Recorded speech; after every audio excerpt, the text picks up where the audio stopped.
Okay, so option number two is patient instructed in bed mobility, rolling towards right slash left sides for pressure distribution and relief off of sacral region, requiring max assist times two.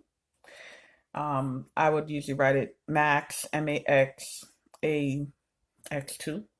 Um, Patient placed on 2 hours turn schedule in order to facilitate sacral wound healing. In service completed with CNAs, all questions addressed, signatures provided, and return demonstration on proper technique observed and approved for adequate carryover.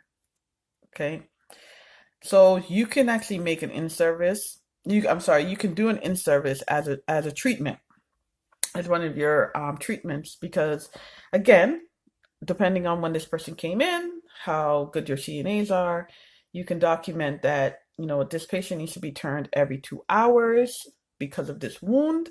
So you can actually create a treatment session out of that with the CNAs.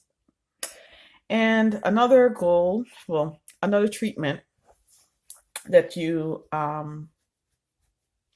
can do is for splinting. Now, you should have a splinting goal. So this is going to help you with your progress report, because with your progress report, you're looking at wear schedule and tolerance. You're looking at if there's any changes. So this is what I would write if I had, let's say this patient had their hand and it was very tight and it looks like he's going into contracture. You may need to do both hands. One hand might be greater than the other, where you have to alternate the splint. But really, it's up to you. It's your judgment call. You have to really use your clinical reasoning on this. All right. So I would say, patient provided with right resting hand splint to decrease, or you can say prevent, depending on where their hand is. If it's, you know, if this is more of a prevention, or if you're noticing, hey, this is starting to get contracted. So I'm just going to, for right now, I'm going to say decrease further, okay?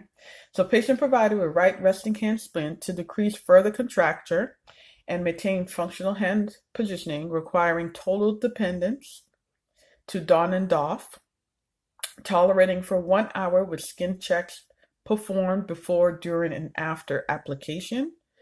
No signs of redness, facial grimace for pain and or discomfort.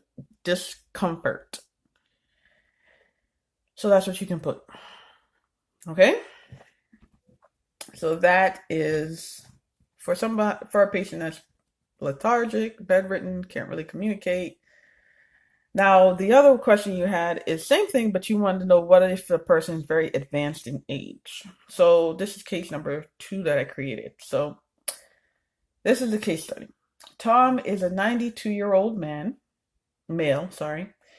He had a fall at home on the floor for 3 days until he was found, resulting in generalized weakness, pain, making it hard for him to move, no fractures, and he is on 2 liters of oxygen via nasal cannula, and he also has a stage 3 wound.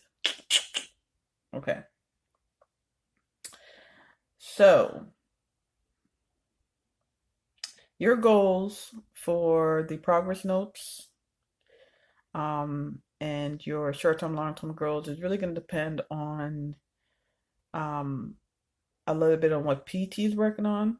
So you can make more ADL goals. So you kind of have to have that discussion with your PT to see what, and I'm talking from a skilled nursing perspective. I forgot to mention that. But you're going to be looking at, being able to get this patient out of bed, get him into the wheelchair, their tolerance in the wheelchair, strengthening, energy conservation techniques, and then your basic ADL task, okay? So, this is what I would probably write for a daily note. Patient provided with Rojo cushion. Now keep in mind, for stage 3 or 4, you can provide a Rojo cushion, or you can even go with a gel. Now, because this guy doesn't want to move around much because of pain, I would most likely give him a Rojo. But some places would say a gel cushion and only give Rojo for stage 4. Patient provided with Rojo cushion for high back recliner wheelchair with elevating leg rest and foot cradle and head support. That's only if he needs it. He might be able to sit in a high back recliner wheelchair with just elevating leg rest and be completely fine. He may not even need a foot cradle or head support. I just threw that in there just so you know that's another option. Patient required max assist of 2 for supine to sit at edge of bed due to complaint of pain in lower back. Because remember I said he has pain. So we'll just say it's back pain. Static sitting balance, fair minus, requiring tactile and verbal cues for postural control and awareness. Okay. So that's it for that first note. You can also add in transfer levels. So let's say patient required max assist of 1 to 2 for a stand pivot transfer from bed to wheelchair. You can put that in there too. I didn't write that, but you can put that in there too. Your note is all about you and what you're doing with that person, so you can be creative. Just make sure that everything is measurable. Also, for let's say a strengthening goal, you can put patient instructed in both upper extremity therapeutic exercise using 1 pound dumbbell in all functional shoulder and elbow planes, 10 repetitions times 3 sets. Notice I didn't say specifically.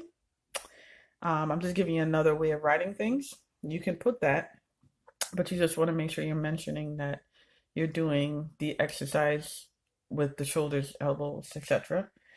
Where was I? 10 repetitions times 3 sets with rest periods incorporated in order to increase activity tolerance, strength, and ADL performance. Breathing, emphasize rest periods incorporated. After treatment session, patient positioned in front of nursing station for supervision. Patient tolerated 2 hours seated in wheelchair upon request to be transferred back to bed per nursing. The reason I put that in is because you want, especially if you have a sitting tolerance goal, you most likely are not going to be able to have a patient sit in their therapy. Let's say the treatment session is only 30 minutes or 45 minutes. You're not going to have time to really supervise a patient when you have to go to your other patients. So the best thing for this kind of goal is, I would say, you put the position in, you put the patient with the nursing and you ask them, can you please let me know when this patient says, hey, I need to get back to bed now. And that can help you document their sitting tolerance. Okay, because sometimes people are like, how do I document sitting tolerance? I am not going to be watching them for 4 hours or 6 hours to see if they're spending time in the chair. That's how you go about it. Okay. Next note, next option. This is more of a self-care goal. Okay. Or I should say note. Patient positioned at bathroom sink in order to perform simple hygiene/grooming tasks with setup. Patient instructed to untwist toothpaste cap, retrieve toothbrush from sink in order to brush teeth with min assist plus verbal cues for task completion and proper sequencing. Patient required moderate rest breaks throughout treatment session due to poor activity tolerance, requiring guidance in pursed lip breathing and implementation of energy conservation techniques. So that kind of just gave you a little insight on what my notes may look like. I hope this was helpful. I knew I try to keep this video long. I really did, because I hate when my video goes too long. But please comment. Let me know what you think. And for everybody else, let me know what you would do. What are your ideas for these 2 case studies? I know there was a lot that I left out, a lot of extra details, but let's be creative with it. All right. Peace.